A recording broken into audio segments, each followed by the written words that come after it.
stuck with the run game a little bit longer. Is that something you discussed with him? Oh, yeah, absolutely. Yeah, I mean, you know, I think there's nobody that evaluates themselves more than the coaches themselves. That's for sure. You know, everybody, we made some mistakes too. And there, yeah, you look back and there was a couple things we should have hung in there on the run game a little bit more and didn't do it. And, you know, that's definitely something that we can improve on. Now, with the fact that DJ and Justyn had never played in a game before, do you think that had any impact? And do you expect their chemistry to get better as the season? Oh, their chemistry's been great. They've been awesome all fall camp. Justin's been awesome, but he didn't play well. He had two incredibly costly mistakes. But as I told him after the game, I'm so happy I was able to watch him make those mistakes.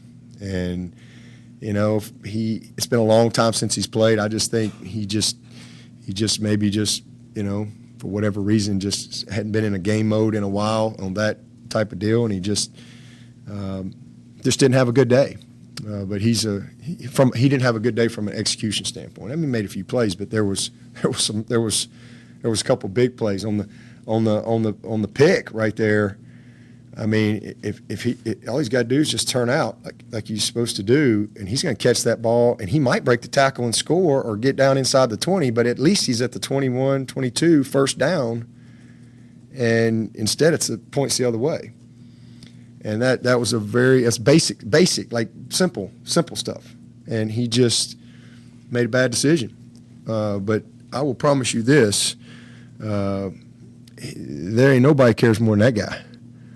And he was very down on himself. And, you know, hey, I'll win and lose with that guy any day. I'm just happy he was able to go out there and be able to make a mistake in a football game. You know, I'm happy for him. But all that other stuff, we'll get better from it. That's just a part of his journey. This guy is special. And same thing with the quarterback. You know, I mean, he's played. He's had an unbelievable camp. When he played last year, he played really well. But, again, that was a little different deal for him. And he didn't do the little things well. But he knows it too. And so everybody's got ownership of what we all got to do, coaches and players, and we'll go get better. But this is a really talented group, and I don't have any doubt, as I said, if we stay healthy, this got a chance to be one of the better groups we've had come through here. Coach, after watching the film, how do you think that Kobe and Will Shipley did with their pass protection? They did fine with the pass pro. They just did poor getting out, you know. I mean, they didn't do a great job of getting out when they needed to get out. So, I mean, sometimes we have protections where they're kind of, you know, the Secret Service, you know, agent. You know, they're there for, you know, backup. But most of our we got some free release protections where they get out, but then we've got some check release things where, you know, just they overcomplicated things, and they should have been out in the structure, you know, especially against all the cover two and 2-man type stuff. The ball needs to find the back, but they're in the backfield blocking nobody. They need to be in coverage. I mean, in the route concept. So, you know, that's where they've got to improve, and they will, you know, but didn't really give them a chance in the run game. You know, and that's something we got to do a better job of. Dabo, I know you like to foster good relationships with other in-state programs because you've played one every year since you've been head coach. But I know South Carolina State's going to get a pretty decent payday for their athletic department coffers. But what does your program get out of playing a kind of an obviously inferior opponent? Well, you know, hopefully we can develop our team, you know, and have a chance to help them. I think that's great. But hopefully we can, you know, get some guys some experience, have a chance to create some chemistry and rhythm, and again, just develop our team and, you know, from a depth standpoint, opportunity. We didn't get to play a lot of guys last week, you know, in that type of game and the way it was. So hopefully we can play a lot of guys and be able to have a little better rotation, but more importantly, just improve upon the mistakes. So we look forward to competing against those guys and again, getting back in the Valley and hopefully we can help them out as well.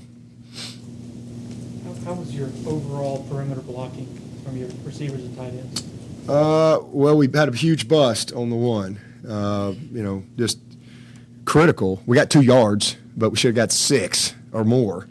And we just, turned the guy loose there. And it's not that he didn't make the block. He just didn't. I mean, he didn't get beat on the block. He just didn't go do it. And so that was disappointing. And then we had one other instance where we just didn't come flat like we needed to, but the receiver didn't have the right technique either, so he didn't help him. Where that should have been a really nice gainer for us. So the timing of that was off. I thought we did a pretty good job, outside, with the exception of we had one little screen outside that I thought one receiver got knocked back. That if he just stays on his feet and covered up, you got a nice little gainer. And that's part of your run game. But we really didn't do a whole lot, on the perimeter.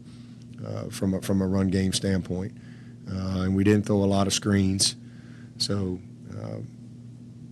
we'll see how they go as we go through the year. But I think we got a good group out there that'll do a great job. Dabo, you were talking about Marcus Tate on that one double team and get up to the back or otherwise. I mean, how do you feel like the freshman played this first? He played tough. He played physical. Not very good fundamentally. I mean, and again, it's the first time this kid has played. But he's the best guy. He's earned it, and sometimes, it doesn't always just carry right over to the field. And so, he's practiced well. He's practiced well against good people. It's not like he hadn't seen good people. He's been blocking. He's been going against Brazil and these guys, all spring and all camp, and he gives us a great presence in there, and he's going to be an outstanding player. He's big. He's athletic, But there was things in the game, with just footwork, stepping with the wrong foot, stepping under, really understanding where the play is going and not, pinning a guy, not letting him get beat over the top. Just some fundamental things with his hands he can do a better job of. A couple things protection-wise, where we got to stay square, know where your help is, et cetera. So just lots of little details. But his effort, his physicality, his willingness. The moment wasn't too big for him or anything like that. We just gotta improve from an execution standpoint and some details and fundamentals. Dabo, one of the bright spots offensively was Joseph Ngata. After all, you talked about how special he can be. How rewarding was it for you to finally see it on the field play out the way it did? Yeah, he's good. He hadn't really played since his freshman year. He had a few plays here and there last year. That's about it. So, that's what I saw his freshman year, backing up T. And I'm like, man, this guy's getting ready to be a dang superstar. And then last year, was what it was. And then he missed, came in early part of camp and tweaked his ham again and missed some practice. But the last probably 12 days of practice before the Georgia game, he was awesome. And I mean, practicing, every rep was a game rep, and so he just carried it right to the game field. So it was great to see, and great for his confidence. He made some huge plays for us, and Frank was productive. I think he had 5 targets and 3 positives. He had 1, and then he had 2 PIs that he drew. So those are he had 3 out of 5 positives. He had 1 other play I thought he had a chance on. With a little better technique at the top of his stem. But, all those guys did a nice job. We just, Justyn did not have a good game. He did some good things, but the standard that we have for him and he has for himself, but that guy hadn't played in 600 and something days. And again, for him, it would have been nice maybe to have a little different game to kind of go get your feet wet, but it is what it is. And it wasn't from a physical standpoint or anything like that. He just mentally, had some critical errors. What have your conversations been like with Justyn since the game? Where do you feel like he is right now mentally and ready to bounce back? He's locked in. He's mad. And and he was locked in before. He had great preparation. He had unbelievable practice. He was just very disappointed in himself, and but complete ownership of what he's got to do, and you'll see it. He'll be fine. He'll be just fine. Is that a case of game speed not being practiced? I don't know if it's game speed or just hadn't been in that type of mode from an energy. It's just a lot going on. It's been a long time, Plus, who knows what he's dealing with, and he just mentally just made mistakes he doesn't make.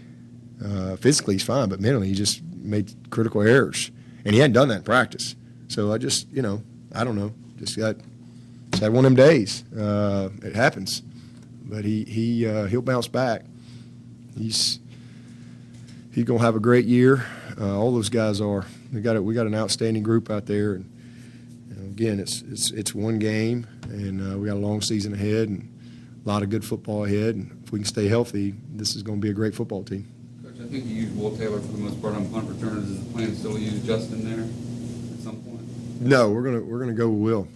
Justyn is ready, but we're gonna go with Will. He did a great job, and we got him in there on offense, a little play or two, and he's a guy we'll continue to work with some.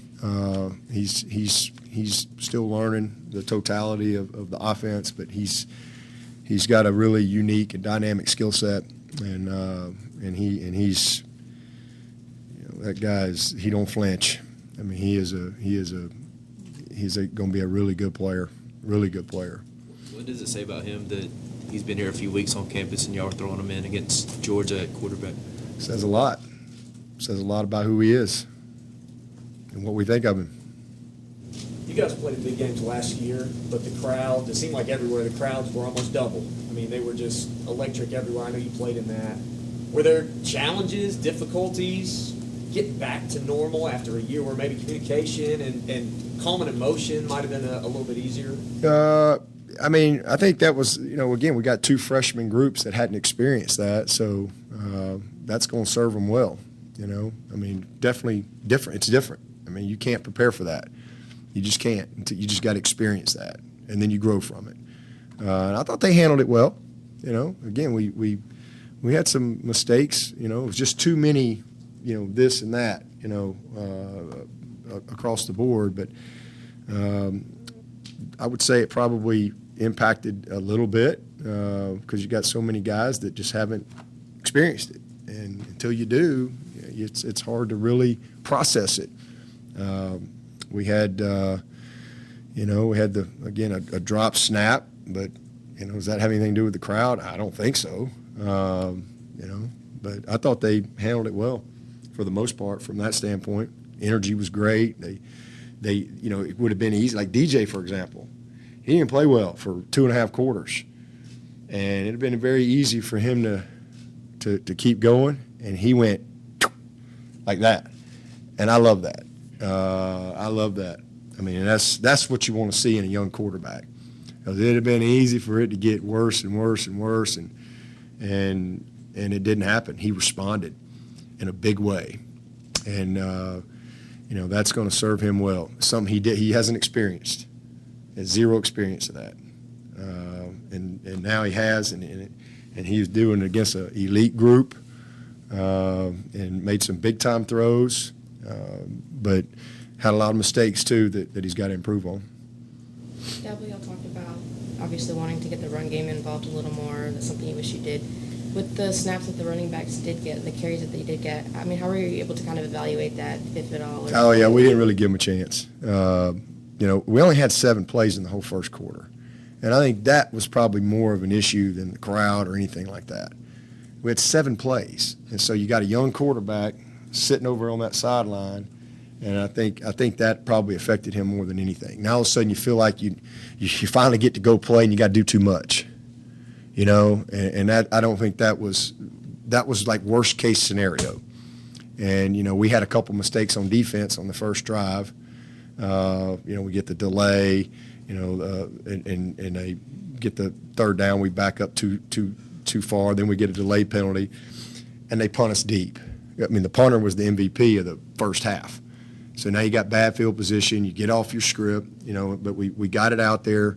The second time we're on the 2, and we got a drive going, and we bust on an easy play. Easy, like easy first down. And we bust and get a sack. And then you don't get back on the field until the second quarter. And it's just, I think that was probably more of an issue for us. We never really got a chance to get in the rhythm of the game because you're so ready to play, and then all of a sudden you don't get any rhythm. You're sitting. And then it's like all of a sudden it's like magnifies and every little moment. And a young guy, doing a little too much. Now all of a sudden you get away from some fundamentals, pocket presence, footwork, just basic stuff that we can do a better job of. But that was probably a little bit of an issue. The running backs, we just didn't give them. We didn't really ever give them a chance. Those guys are going to be outstanding, but it's kind of hard to evaluate them.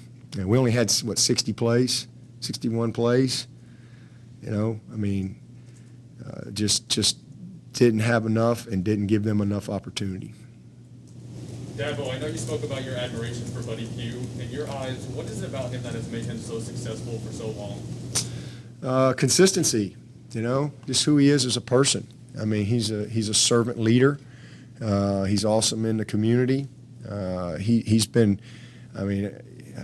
all over. He coached to South Carolina as well. I guess that's where I first met him because Woody was at South Carolina. I went there. I was coaching at Alabama, and I came up and spent some time with Woody when he was on Brad Scott's staff, and Buddy, met Buddy Pugh, but I've just his son worked here, so I know the type of father that he is, and I've just seen him in so many different settings, and just his consistency, his love of people, and how he's always loved these kids.